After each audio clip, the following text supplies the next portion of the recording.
Voltamos então com o terceiro bloco do programa Fluminense em Debate, desta segunda-feira, dia 14 de novembro de 2011, e agora eu tenho a honra de apresentar ao espectador do Fluminense etc., leitor do site, Léo Prazeres. Léo Prazeres, ator, comediante, jornalista, escritor, mais o que, Andel? Piloto de avião, enfim, vocês vão estar acompanhando o Léo durante... Lutador, vão estar acompanhando o Léo exercendo suas múltiplas funções no Fluminense etc. Nas próximas semanas ele vai apresentar um quadro de humor para vocês. Léo, seja muito bem-vindo ao Fluminense etc. E você falou que tem uma tese para poder contrariar o nosso pé frio aqui na mesa, o Dória. É verdade? Boa noite a todos, é um prazer estar aqui com vocês. Realmente, em primeiro lugar, queria agradecer ao convite do Fluminense etc. para fazer parte desse grupo maravilhoso que eu já acompanho há muito tempo. E realmente, aguardem aí, futuramente um bloco aí de humor no Fluminense etc. Eu vou fazer junto com vocês, vamos fazer entrevistas, vamos tentar pegar quadros da rodada, vamos tentar divertir aqui.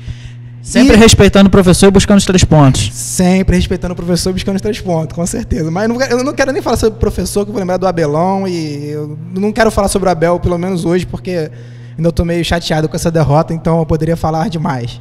Então eu queria só fazer uma análise tática do jogo rapidinho, antes de contrariar o Dória. Caros amigos, falaram muito do Jefferson. Eu concordo com o fato de que o Jefferson deveria ser escalado. Por quê? É como o Dória falou, nesse ponto eu concordo. Se colocasse o Marquinhos improvisado e desse errado, eu ia falar, você tinha um lateral esquerdo e não colocou. Porém, o Jefferson entrou totalmente perdido no jogo. Faltou vontade para ele? Não vi faltar vontade. Vi até ele correr bastante. Eu diria que ele está no mesmo nível do Carlinhos. O Carlinhos a gente já vem xingando há muito tempo, a torcida já vem xingando ele há muito tempo. A gente que vai a todos os jogos, eu, o Ander, o Dória, enfim, a gente está sempre no estádio de ver a torcida perdendo a paciência com o Carlinhos, e com o Jefferson não foi suficiente, não foi diferente.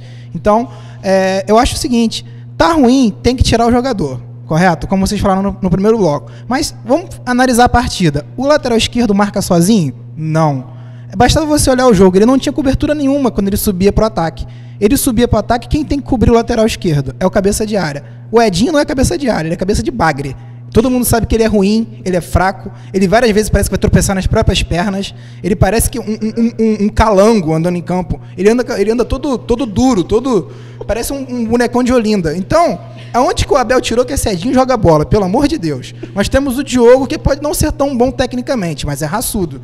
O Edinho, pelo amor de Deus, Edinho, para de jogar bola, Edinho. Pelo amor de Deus, faz um favor para a torcida do Fluminense, Edinho. Volta para Saquarema, vai pegar onda, Edinho. Edinho, para você não dá mais, Edinho. Adeus. Você já deu o que tinha que dar pro Fluminense. Tá bom? E agora, fazendo uma análise tática aqui, o Dória falou que o Fluminense está fora da briga pelo título. Eu discordo pelo seguinte fato. Analisando a próxima rodada do Fluminense e a próxima rodada dos postulantes ao título, tirando o Botafogo, que o Botafogo é time pequeno. Então, Corinthians. Corinthians pega Ceará fora. O Ceará é um time fraco? É um time fraco. Porém, está precisando vencer para não cair. E tem um goleiro lá tricolor, Fernando Henrique, que apesar de eu não ser fã do Fernando Henrique, ele em decisões tem crescido bastante a favor do time que defende. Tudo bem que só defende o Fluminense, mas agora está agarrando bem no Ceará. E você acha que ele agarrou bem ontem? Não, ele falhou ontem, mas eu acho que contra o Corinthians... Eu acho que agora vai começar aquela série dele, porque ele tem séries, né? 6 jogos mal, 7 jogos mal. Mas agora que o Ceará entrou na 45 jogos seguidos tomando gol, tem essas coisas de Fernando Henrique, você não pode esquecer, hein? Mas ele entrou na zona de rebaixamento agora, a rodada foi ruim pro Ceará. Então eu acho que a rodada pro Corinthians vai ser difícil. O Vasco vai ganhar do Palmeiras, porque o Palmeiras vai abrir as pernas para poder prejudicar o Corinthians. Tudo bem. Mas se você parar pra pensar, Vasco ainda pega o Flamengo. Vasco, quando pega o Flamengo em decisão, parece que já treme. A camisa do Flamengo na frente do Vasco em decisão treme. Então, nós temos a esperança do Flamengo ganhar do Vasco. Acho que ganha sim. Corinthians pega Ceará e pega Figueirense. Figueirense está forte, Ceará está forte. E o Corinthians, eu acho que no final, como foi no ano passado, vai bambear, porque o time do Corinthians é o que está mais se arrastando. Dos 3 que estão postulantes ao título, entre Fluminense, Vasco e Corinthians, que são os únicos 3 que brigam, na minha opinião, o Corinthians é o mais fraco de todos. Não pelo elenco, mas pelo futebol que está apresentando. Ontem era para ter perdido para o Atlético Paranaense e foi, por sorte, ganhou. Então, eu acho que o Fluminense pode chegar sim na última rodada, se ganhar agora os 2 próximos, vai pegar o Vasco, que é adversário direto, e o Botafogo é o Botafogo, é time pequeno, a gente vai ganhar na última rodada. Então, passo a palavra aqui de novo para o meu amigo Marcelo. Vanderlei Luxemburgo, como você está enxergando a chance do Flamengo nesse campeonato brasileiro? Dá para brigar pelo título depois dessa derrota contra o Curitiba? Olha, veja bem, o Flamengo, ele não tá mais na briga. O jogador, eles estão de brincadeira. Eles querem ficar de noitada, entendeu? Então acho que o Flamengo tá fora da briga. A gente tem que ir para essa Libertadores para ano que vem a gente chegar e podemos pensar em ser campeão da Libertadores, porque o título não dá mais pro Flamengo. O Flamengo tá fora da briga pelo título. Essa foi a palavra de Léo Prazeres, como vocês podem ver. O cara é bom. E vamos continuar, já que o assunto está divertido. Dória, que história é essa de pé frio, Dória? Fala pra gente aí, que você tem umas histórias aí com pé frio no estádio, que você não gosta que te acompanhem. Diz aí, conta um pouquinho pra gente. A última história de pé frio é de sábado. Vocês podem ver, eu estou imobilizado, não pude ir ao jogo. Me liga um cidadão que não vai a jogo nunca. Dória, você tem ingresso para vender? Falei, tenho, o meu, porque eu não posso ir. Posso comprar? Falei, pode. Aí ele foi ao jogo. Tudo bem, uma coincidência, né? Pouca coisa. No intervalo do jogo, toco meu celular, vejo aquele número bizonho, 081. Falei, da onde vem isso? Oi, Álvaro, tudo bem? Falei, tudo. Aqui é o Osmar de Pernambuco. Quanto que está o jogo? Eu falei, 1-0 América, Osmar. Mas você não está no estádio? Não, não estou em casa, que eu estou um pouco doente. Mas você não foi ao jogo por quê? Porque eu estou doente. Mas você está com o que? Eu estou com o princípio de artrite no ombro. Você deve comprar babosa, então. Ele falou sobre as qualidades medicinais da babosa durante 20 minutos. Eu querendo escutar o começo do segundo tempo, não pude. Até que eu tomei coragem e falei, Osmar, eu tenho que escutar o segundo tempo. Um abraço, tchau. Esse cidadão chamado Osmar, ele levou 8 anos para ver o Fluminense ganhar num estádio. Sabe quando foi que ele viu o Fluminense ganhar no estádio? Ano passado. Sabe qual foi o jogo? Fluminense 1, Guarani 0. Ele veio de Pernambuco, comprou 2 ingressos, porque a filha dele, que é Flamengo, queria ver o Fluminense ser campeão. Eu tenho uma grande amiga chamada Rita Susequini, que falou assim, perdemos o campeonato, Dória. Eu falei, por quê? Porque esse cidadão vai ao jogo. Eu falei, não, esse jogo ele não vai conseguir, não. Esse jogo ele não vai conseguir, porque já está escrito que nós vamos ser campeões. Mas eu conheço várias pessoas em várias torcidas que conhecem pé frio. Isso não é invenção da minha cabeça, não. Você pode perguntar torcedor de qualquer time aí. Eu tenho um afilhado que é meu amigo há 35 anos. Toda vez que ele encontra um botafoguense, o Botafogo perde. Ele ficou sem encontrar o cara durante 8 rodadas. Ele encontrou o cara, o Botafogo perdeu para o Figueirense. Ele falou, não posso sair de cadinho de jogo porque eu tenho um medo de encontrar o cara na rua. Não é no estádio, não. Eu encontro o cara, o Botafogo perde. Eu tenho um conhecido, flamenguista, que ele foi proibido pela raça rubro-negra, e ao estádio, porque ele foi, o Flamengo perdeu 9 vezes seguidas. Falaram para ele, se você vier ao estádio, só bater em você.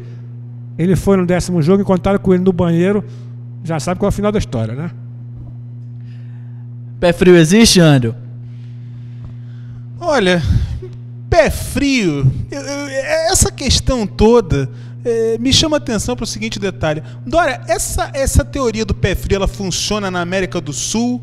Ela é continental, ela é nacional ou ela se estende pelo futebol no planeta? Não, está provado que ela é internacional. Nós ela temos é internacional? um grande pé frio internacional, Mick Jagger. Sim, mas... Grande pé frio internacional. Assistiu 3 jogos de Copa do Mundo. A minha dúvida é a seguinte... Os 3 times, para quem torceu, perderam. Ué, mas ele estava no estádio torcendo pelo Fluminense quando o Assis fez o gol em 84. Ele saiu um pouco antes, mas ele torceu pro Fluminense. Inclusive, na época, o clipe dele, gravado no Brasil, foi feito na Laranjeiras. Ele saiu um pouquinho antes, mas também fazer o quê, né? Também vocês querem demais, né? Teve muita gente que saiu, por exemplo, no dia do centenário, né? No dia do fabuloso centenário, eu fui uma das pessoas que consegui, uma das 1000 pessoas, torcedores do Fluminense, conseguiram ver o gol, porque depois do empate rubro-negro, muita gente foi embora. Você vê como a tese do Paulo tá furada, que foi o Mick Jagger sair do estádio que o Assis fez o gol. Pode completar seu raciocínio, Paulo, pode completar. A minha dúvida era a seguinte, esse negócio do pé frio, como é que funciona, por exemplo, no campeonato da Islândia? Ou da França, ou o campeonato inglês, onde boa parte do tempo as pessoas estão não somente com o pé frio, mas com o corpo todo frio.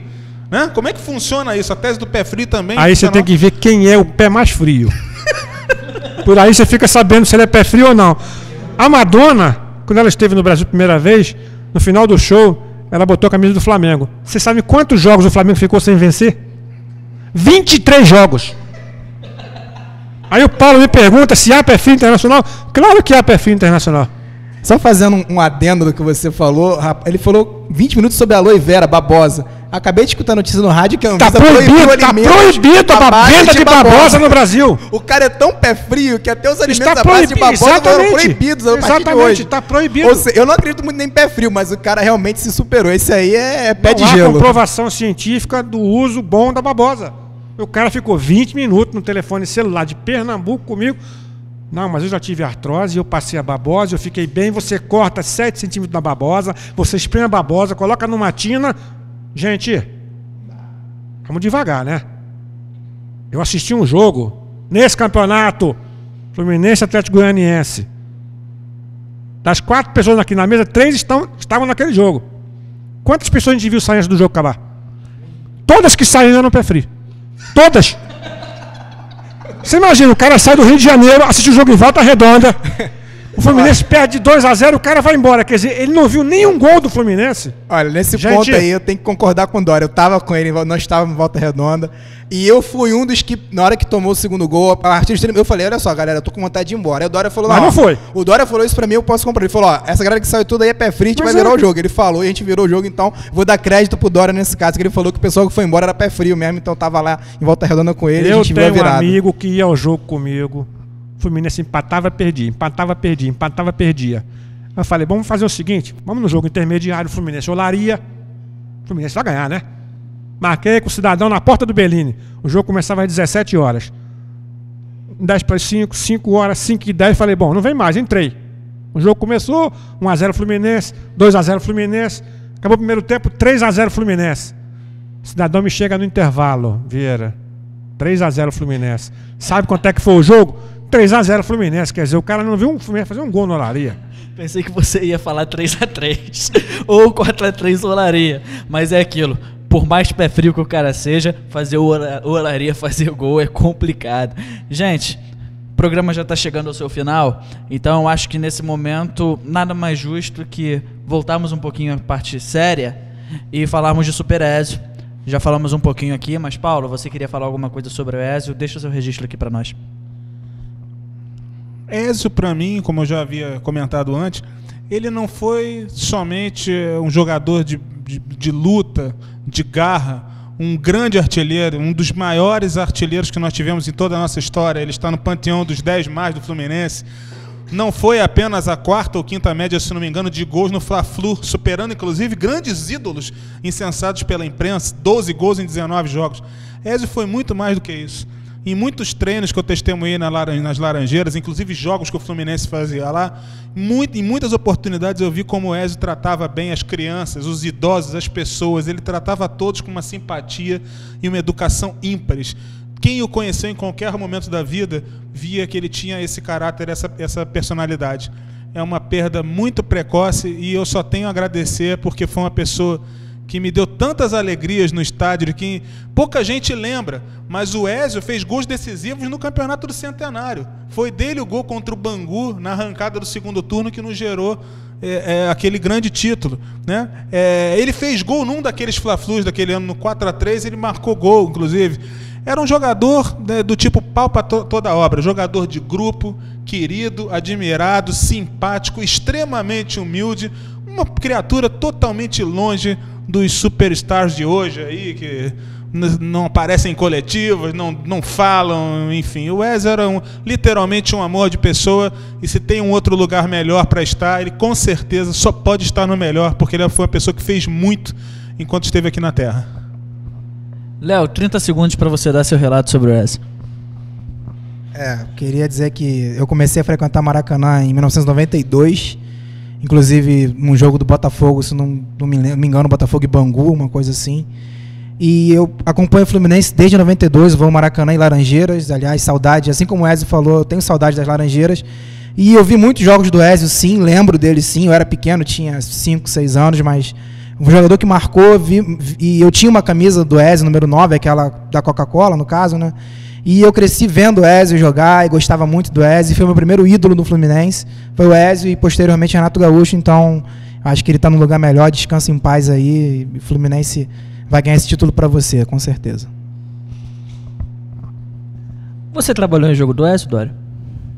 Não, eu trabalhava em jogo de clubes pequenos. Madureira, Bangu. Mas eu vou sintetizar.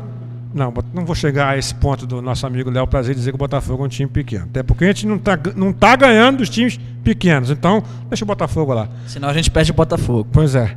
Eu gostaria de sintetizar apenas com uma frase. Eu nunca vi o Ezio sendo vaiado no estádio de futebol. Por aí vocês veem o caráter, a pessoa e o jogador que se dedicava, que era o nosso grande e eterno Super Ezio. Super Ezio. Vai ficar para a história do Fluminense. E, gente, o programa está terminando. Agradeço a presença de todos vocês. Creio eu que tenha sido o programa mais divertido da história do Fluminense, etc., com essas histórias do pé frio. Num dia ruim, é aquilo. Quando o Fluminense perde, a gente tem que puxar um pouquinho para o humor também, porque senão ninguém nos suportaria. Boa noite para você. Segunda-feira estaremos de volta. Até lá.